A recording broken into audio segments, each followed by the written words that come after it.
ready to move in premium triplex villas at Bachupally APR projects. YCP rebel MP పరిస్థితి ఇప్పుడు రెండింటికి చెట్ట రేవళ్లా తయారైంది. గత ఎన్నికల్లో వైసీపీ తరపున నర్సాపురం ఎంపీగా గెలిచి తర్వాత సీఎం జగన్ పై తిరుగుబావుట ఎగరవేసిన రఘురామకృష్ణంరాజు విపక్ష నేతలకు దగ్గరయ్యారు. వచ్చే ఎన్నికల్లో కూటమి టికెట్ దక్కించుకుని పోటీ చేయాలని భావించారు. కానీ అనుకున్నది జరగలేదు. ఎన్నికల సమయం వచ్చేసరికి ఆయన పోటీలో లేకుండానే పోయారు. పొత్తులో భాగంగా నర్సాపురం సీటును దక్కించుకున్న బీజేపీ అక్కడ దాదాపుగా 30 ఏళ్లుగా పార్టీలో ఉన్న భూపతిరాజు శ్రీనివాసవర్మకు సీటు కేటాయించింది. దీంతో రఘురామ మరి పోటీలో ఉండరని రాజకీయ వర్గాలు భావిస్తున్నాయి. అయితే ఈ సమయంలో ఆయన సంచలన వ్యాఖ్యలు చేయడం జరిగింది.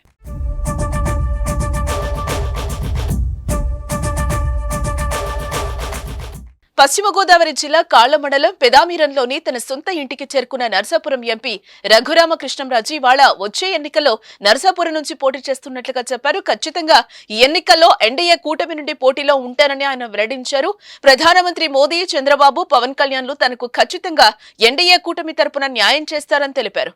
ఎట్టి పరిస్థితుల్లో ఎన్డీఏ కూటమి తరపున నర్సాపురం ఎంపీ అభ్యర్థిగా తాను పోటీ చేయాలనేది ప్రజల కోరిక అని రఘురామ చెప్పుకొచ్చారు.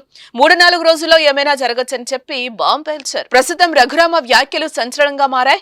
నర్సాపురం ఎంపీ అభ్యర్థిని మార్చేస్తారా అనే అనుమానాలు కలుగుతున్నాయి. ప్రస్తుతం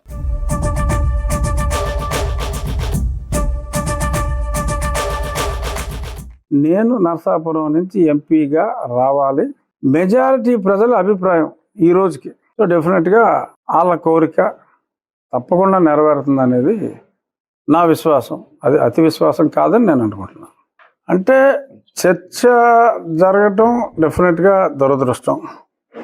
ఇది ఒక్కటి ఎక్స్పెక్ట్ చేశాడు, ఇటువంటి చర్చ జరుగుతుందని రాష్ట్రంలో.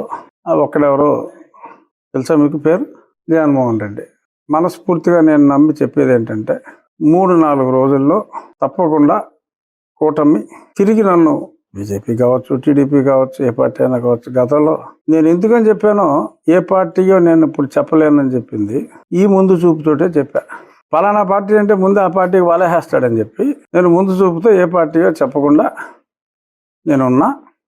బట్ ఎనీహౌ తప్పకుండా కూటమి తరపున ఆల్రెడీ భారతీయ జనతా పార్టీకి సీటు వచ్చింది కాబట్టి మేబీ భారతీయ జనతా పార్టీ తరపునే పోటీ చేయడానికి అవకాశాలు ఎక్కువ ఉండొచ్చు. సుమన్ టీవీలో మీ పర్సనల్ అండ్ బిజినెస్ ప్రమోషన్స్ కోసం కింది నెంబర్కి కాంటాక్ట్ చేయండి.